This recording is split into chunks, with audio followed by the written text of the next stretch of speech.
The scariest thing about having your first out-of-body experience and leaving your body is the realization that you have after. You realize everything you've been told about yourself, reality, the earth, what you're doing here on earth is a complete, utter lie. Your self-belief of what reality is and what you are is completely shattered. You now fully understand that you are more than your physical body that you inhabit. My first out-of-body experience happened a few years ago, but before all of that, I remember being a child, going to bed and closing my eyes, and I remember as a child feeling like I was floating above my body and moving. And maybe subconsciously this has led me into knowing intuitively that there is more to reality, and I've gone down this path of esotericism, occultism, consciousness. Maybe that has led me to this, I don't know, but I've always had this subconscious intuition in my mind that there's more to reality than what we've been told. And maybe it came from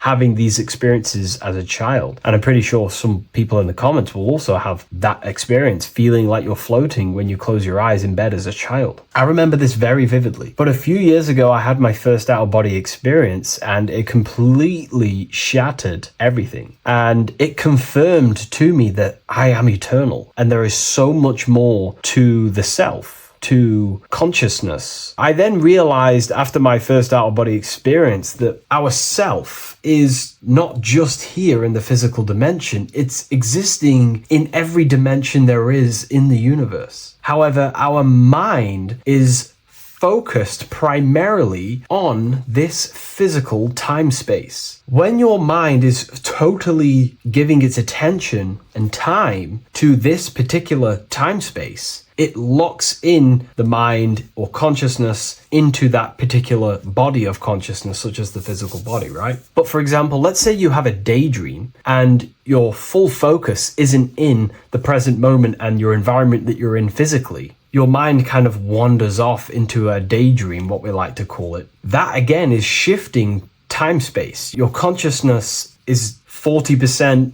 here in the physical plane because your body's there, but then the other 60% is in this daydream, this imagination. So you're shifting time space, and what an out-of-body experience does is allow your mind to reduce that attention to the physical body and access attention to this altered body or dimension of consciousness. So I'm going to give you the story of my first out-of-body experience, because I know when I was researching this, I was always looking for personal stories about someone's out-of-body experience, and there's not many out there, to be honest with you. Well, based off my research, I couldn't find many. You find a few, but I'm going to give you my experience of my first out-of-body experience that happened a few years ago. It was early in the morning. I kept on waking up and falling asleep to my alarms. I went back to sleep after waking up for like the third time in the morning. When I fell back to sleep, that is when I had my out-of-body experience. It's also good to mention that I have been listening before that about podcasts, books about our out-of-body experiences, astral projection, and things along them lines. So this was stored in my subconscious, this topic. And I had a desire in my heart to actually experience this for myself. Long story short, I went back to sleep early in the morning because I kept on waking up, and it began with this tingling sensation, a high energy sensation. It was like bursting, intense, high frequency energy. My attention was no longer in the time space of my body, but my attention shifted into this energy body, which I now understand. I didn't understand at the time properly, but I now understand that as my consciousness started to feel like it was being pulled upwards, right now, our time space, our attention is in our body, and you feel all the data of the senses, right? And that's what I'm feeling right now. That's what you're feeling right now. But imagine that was completely stripped. My attention was no longer feeling the sensations of my body, because my body kind of just dissolved as I fell back to sleep. So this was a natural out-of-body experience. I didn't force it. I didn't meditate. I didn't do anything. This was just a natural out-of-body experience that I had. And a lot of people get these that I've read about. So my attention started to feel like I was being pulled upwards, and I no longer felt my body, but I felt this intense energy, frequency, sensation all around my body. It felt like this, it felt like illuminating energy that's moving very, very, very fast. So my conscious awareness was now shifting. I now understand. My whole body faded into this sensation. My whole mind faded into this energy sensation, this tingling, free, and it was very, very intense. I was not feeling my normal senses anymore, only this energy. This energy was also pulling me up. The more I was lifted up, the more intense the frequency became. So think of it like just a frequency resonator, how it just goes up and down, up and down. But then imagine the frequency resonator just going higher and higher and higher frequencies, and it was just getting more and more and more intense. The energy was moving faster. This tingling was faster and faster and faster as I was being pulled up. Part of my mind began to fear this. My arms and legs grew very tense. I started to tense up because at this moment in time of the experience, I was very vaguely conscious. I was half there, half not. And as I was being pulled up, my physical body started to tense. And this is again when I started to feel my body again. But then I remembered what I heard out of body experiences is that you have to submit to the process. If you try and force an out-of-body experience, it will never happen, because an out-of-body experience is not truly out of body. What we're trying to do is trying to find a needle in a haystack. If you're trying to find a needle in a haystack, you don't go rummaging through the haystack to find the needle. What you do is you burn the haystack and then the needle reveals itself. It's the same with an out-of-body experience. We dissolve the senses of the body, so the body falls asleep, but the mind stays awake. As soon as I let go of this fear and I let go of the tensations in my body, I started perceiving through another state in this energy body, but I didn't see my body. It was just like perceiving and seeing, but no body, like a camera. When you look at a camera view, you don't see what the camera looks like. You're just seeing through the camera. It's the same as that. I had no form, but I was just seeing. I was just like a floating eyeball, seeing into this altered state of consciousness. I was just seeing. I first saw my street outside my house with lots and lots of people walking on the street, but I could not see the people directly. Everything was black and green. The background was black, but I couldn't see the people. I could just see a glow of light around people, like an egg shape. They were just walking on either side of the road, other directions. I could just see more and more people moving faster and faster and faster. I didn't realize then, but then I did start to realize later on in my journey that that was more than likely the etheric plane that I saw. The etheric plane is the plane of life force and vitality and electromagnetic auras. So that was my awareness shifting from physical into then the etheric plane, the plane of life force and energy. Now, the etheric plane is very, very, very difficult to actually access consciously. The etheric plane acts as a bridge between the physical body and the astral body. To actually access the etheric plane alone is very, very, very difficult, and only certain trained individuals can do that. The etheric plane is not really a conscious plane where you can stay there and be conscious. It acts as a bridge between the physical and the astral plane. I could see the glowing auras around people moving along the pavement. The people moved faster and faster until the scene started to just dissolve as these people were just moving faster and faster. It was not very clear at first, but I subconsciously knew that I was having an out-of-body experience. This is when I really started to realize that I'm being shot out my body. When I realized this, I submitted even more. I started to just let go. The more and more I let go, I kind of like split through a veil, and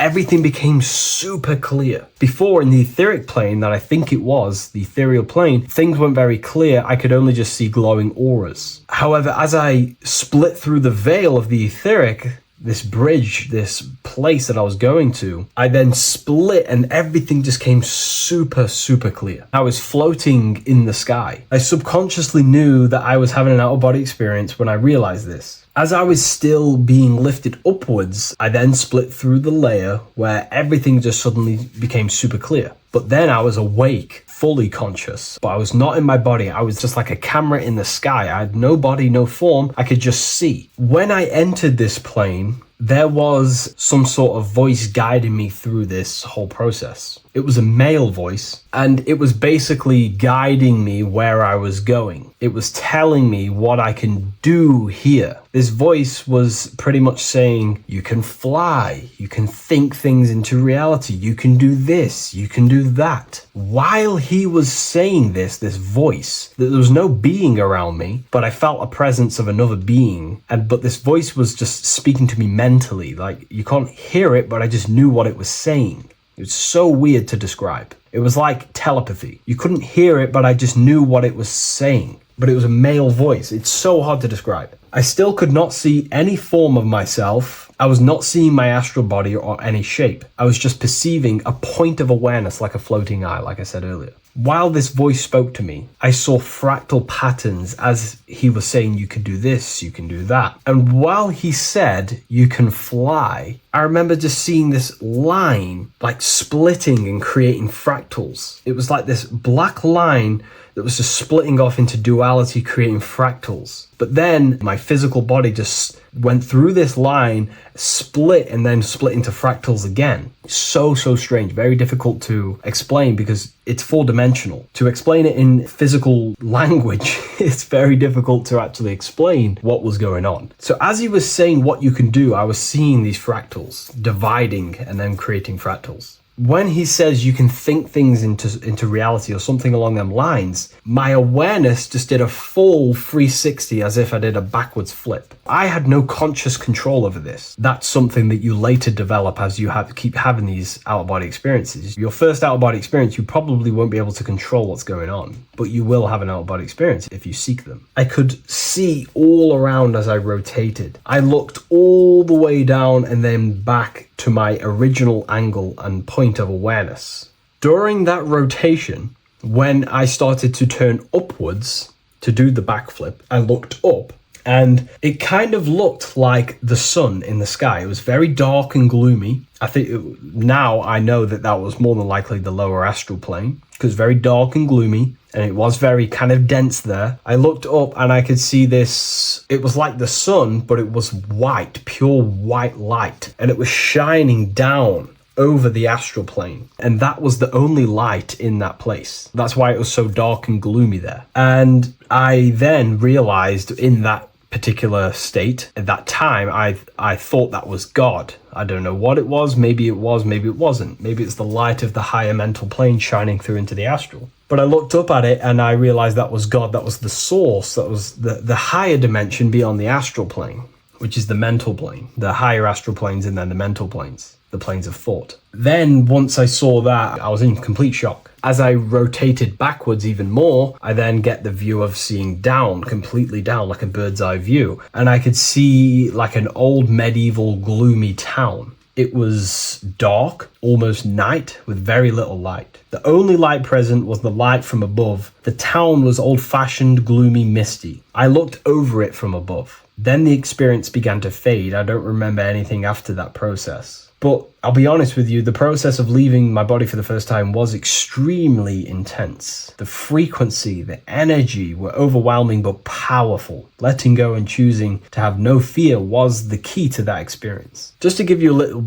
bit more wisdom on what I actually experienced now, what I realized what was happening, I now understand that the voice that I was hearing was not an external being guiding me. It was actually a higher aspect of myself, a part of my own consciousness that is not focused in the time space of the physical world. My physical mind is focused here in this timeline, but once I exited this timeline and focused elsewhere, the higher part of myself guided me towards that experience. This higher version of ourselves that we call the higher self is a higher dimensional being, but we're just unconscious of it. This being exists beyond our ordinary thinking mind. Our self exists everywhere in the universe, and we can unlock higher versions of ourselves as we progress on our journey of awakening and self-realization. Because let's say right now, only 10% of your awareness is actually in the physical plane. Science tells you that 90% of you is actually in your subconscious mind. 10% of your awareness is your conscious mind. So there's 90% of you that your conscious mind is not aware of. But our conscious mind becomes so addicted with the physical world and distracted with the physical world, it just gets totally locked in with the physical. and we never pay attention to the hidden aspects of ourselves, the unconscious aspects of ourselves. And that's why everyone in the esoteric and occult space talks about gnosis, seeking knowledge of self. Gnosis is not knowledge, it's knowledge of self obtained through direct experience. So gnosis is about rediscovering who you truly are. And another bit of wisdom that I could give you from this is that the observer is the same observer that is observing this video right now. You're watching this video, but who is the one seeing the screen? Who is the one seeing the screen of your reality, of what you call life? There is an inner witness consciousness within you who experiences and observes your thoughts, emotions, and actions, experiences and observes the screen you call reality. And that witness also witnesses your dreams. When you shift your awareness from your time space of this body into your dreams, that same witness is witnessing your dreams. So when you meditate, connecting with this witness aspect of our consciousness really does help to excel the process of having an out-of-body experience. Because a lot of people have out-of-body experiences, but they don't understand what's actually going on. They don't understand the nature of it. But it's all mental. You move mentally in that dimension. You create mentally in that dimension. The same that you do in this dimension, but just on a quicker scale, because things manifest in the astral plane instantly as soon as you think of it. Just like the screen in your mind, you think of something, you have a screen of an object in your imagination. That plane, it manifests instantly, but down here, it takes a longer time for things to manifest and condense. Once you understand that thought rules the universe, thought is the creative force of the universe, you start to understand,